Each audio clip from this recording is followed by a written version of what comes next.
ศีลนั่นเป็นห่มกั่งคันยู่ใหญ่บังหัวท่านนั่นเป็นเสบียงใส่ถุงให้มีพอการทำบุญให้ท่านบริจาคแบ่งปันคนอื่นได้ใส่ได้ซอยได้อยู่ได้กินจากการอนุเคราะห์ช่วยเหลือของเฮาหั่นผู้ใดได้กินของเพิ่นคือเฮาได้เพิ่นให้ข้าวให้น้ำเพิ่งอยู่ของกินเฮาก็โอ้ยสาธุเด้อให้เจ้าได้บุญหลายๆคือกันท่านน่ะเป็นเสบียงคือห่อข้าวห่อน้ำแม่สิย่างเดินกวงๆทางเบิ่งว่างกวงไกลเกิดมาศาสตร์ใหม่มันรวยมีอยู่มีกินเนี่ยนอกจากไปสวรรค์แล้วกลับมาเกิดเป็นคนใหม่มีอยู่มีกิน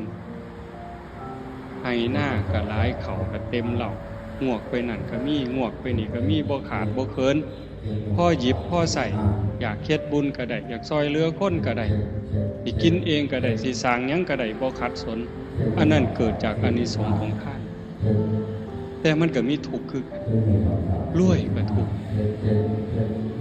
มีเงินหลายก็ทุกข์เคยมีนิทาน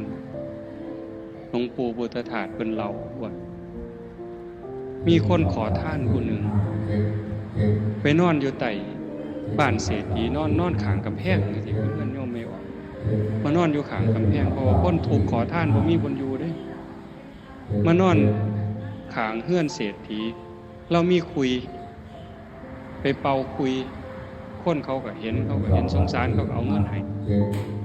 ได้มามื้อใดก็ได้มื้อละสลึง2สลึงก็ซื้อกินหมดมาหอดยามมื้อแลงก็นอนข้างเฮือนเศรษฐีกับเป่าคุยม่วนพาขึ้นหางเป่าคุย